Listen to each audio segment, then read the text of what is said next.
Hi, ladies and gentlemen. This is Robert Gibbons. I'm on my Faith Art Walk series where I interview very interesting artists on my journey. State your name for the audience. Hello, I'm Eartha Watts Hicks. Hi, Miss Eartha. How you doing? Hi, Robert. How has your new year started off? Talk a little bit about your new year. Well, so far my new year has been wonderful. I've been doing some writing and organizing my notes and just trying to get ahead of the curve, so to speak. And I also I have a planner series, so I've been diligently planning out my month and my year, which is helping me a lot. Thank you. I know you as a very prolific, a very profound writer. And so I just want you to talk a little bit for the people that might hear this interview. How do you stay forward on the journey? What are some tips that you can give them? Well, I'm learning that as a writer, ideas are everywhere and we come up with new ideas all the time. And the best way to stay on the journey and stay the course is to focus on one work at a time. Because it's easy to abandon an idea when a better idea is knocking on our conscience. That's great. So I've experienced that Right. several times over, and just understanding how that can be. Set a page quota, even if it's 500 words a day, 1,500 words a day. Whatever it is that feels comfortable to you, write every day and advance that story. And I found it's easier if you write by an outline, if you understand what your beginning, middle, and end is. Wow. Even if it's tentative, you're still going according to a blueprint that you've established. Right. And if you understand how your story ends and know what you're building up to, it's easier to complete that story. Thank you. I like the idea of writing every day because I'm one of those people. I mean, I might not ever give a chance to write every day, but I do believe in that theory of writing every day. I want you to talk a little bit because I saw you in a recent reading where you held up, and I wish you had copies of that today. You had this kind of organizer for kids. Am I correct in remembering that? Yes. Well, what made you come up with that idea? Well, that was the Everyday Excellence Student Planner.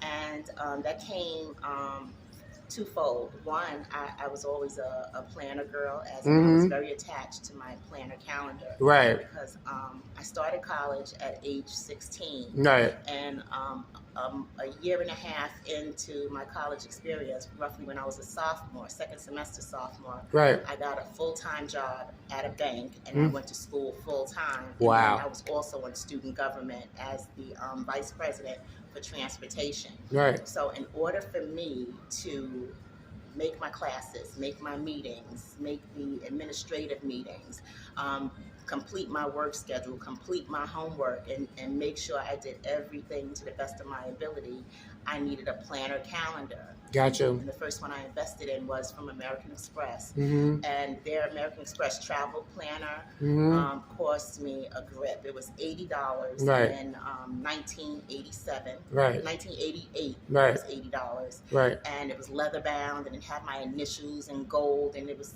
gold ribbon. It was just a beautiful thing. Right. And once I realized, hey, $80 is a bit much, I fell in love with a different planner, which was the Virginia Slim's Book of Days. Mm-hmm. And I loved that planner, but it really wasn't marketed to Black women. Mm-hmm. And it was definitely not marketed to women who didn't smoke. Right. Because it was Virginia Slim's. Right. Got you. I wanted that same kind of experience, but for Black women. And Got it. I created one for Black women. Right. Me being an A student, growing up and skipping a grade and the whole bit, I wanted to infuse some of the lessons that I had learned that Wow. kept me on top of my grades and kept me achieving. Right.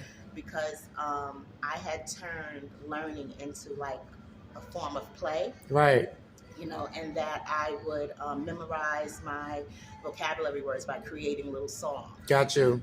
I would do puzzles and games that helped me sharpen my math skills. Got you. I would count all the time. I would sing the multiplication charts. So all of these little tips and tricks, Right. I wanted to put into a study tool for Right. young girls to help them, one, stay on top of their grades, but realize that they have the power to be a better student. Right. And that they already have these abilities. All they have to do is learn to be organized about it. Thank you. I want to get a few more questions out of you because this interview is wrapping up quickly.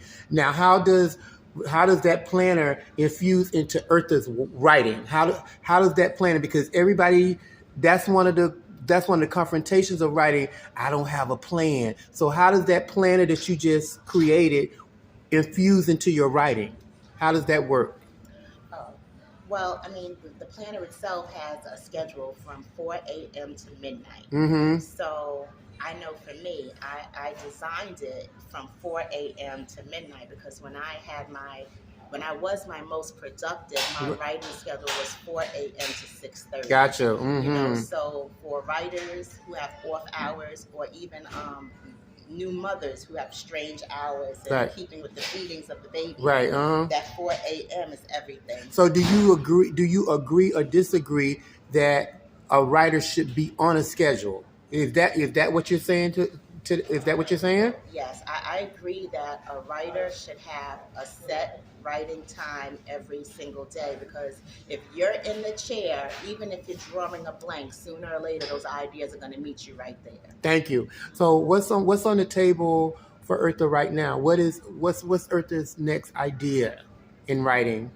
Well, the one that I am most far, it's two books that I'm working on that are most far along.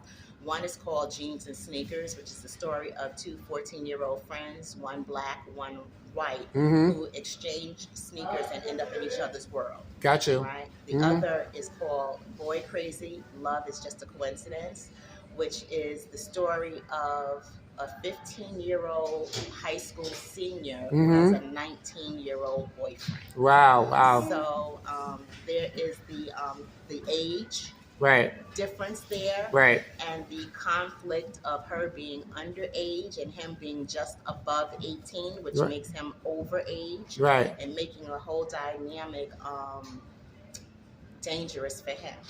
Gotcha. Insofar as he can get himself in a whole bunch of trouble if this relationship extends beyond certain boundaries.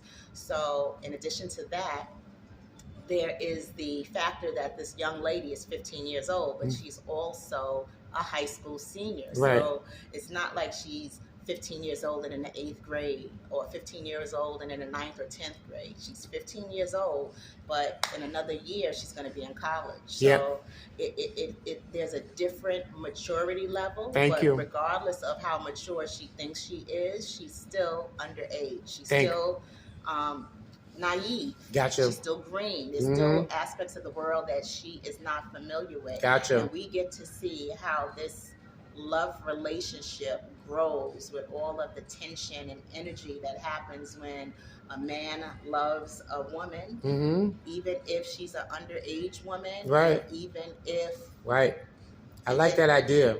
And then to make it just a little bit sweeter, this dynamic is set in the year 1986, right? With the 80s music and the vibe, right? And what was happening in New York with the crack epidemic, right? And just the all of the nuances of the 80s and how gritty the city was at that time, and it all comes into play in the story, and it's explosive. Gotcha.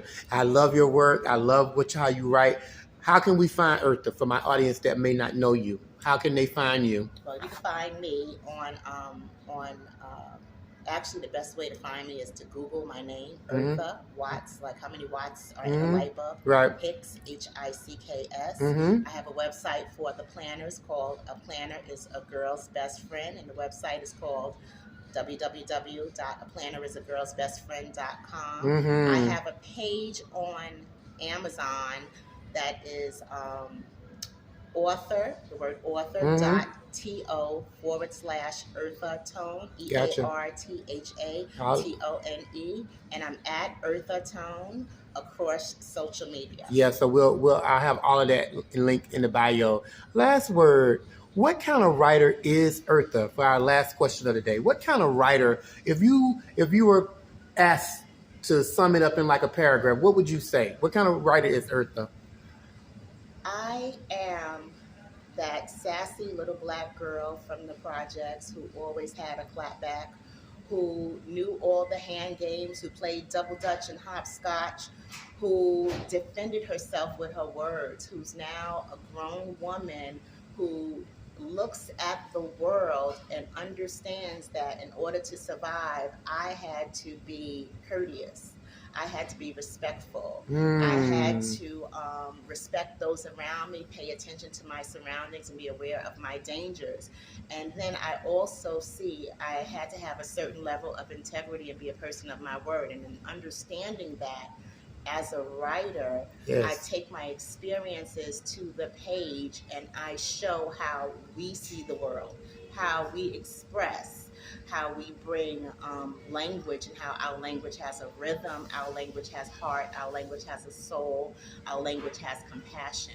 I bring the books that we needed back in the 70s, those sassy little black girls who had all the attitude and all the intelligence, but we couldn't find books to speak to us in the language that spoke to us. Yes. We had to learn other people's language and identify with characters that didn't relate to us. So now I'm speaking to us in our voice, and that's who I am as a writer.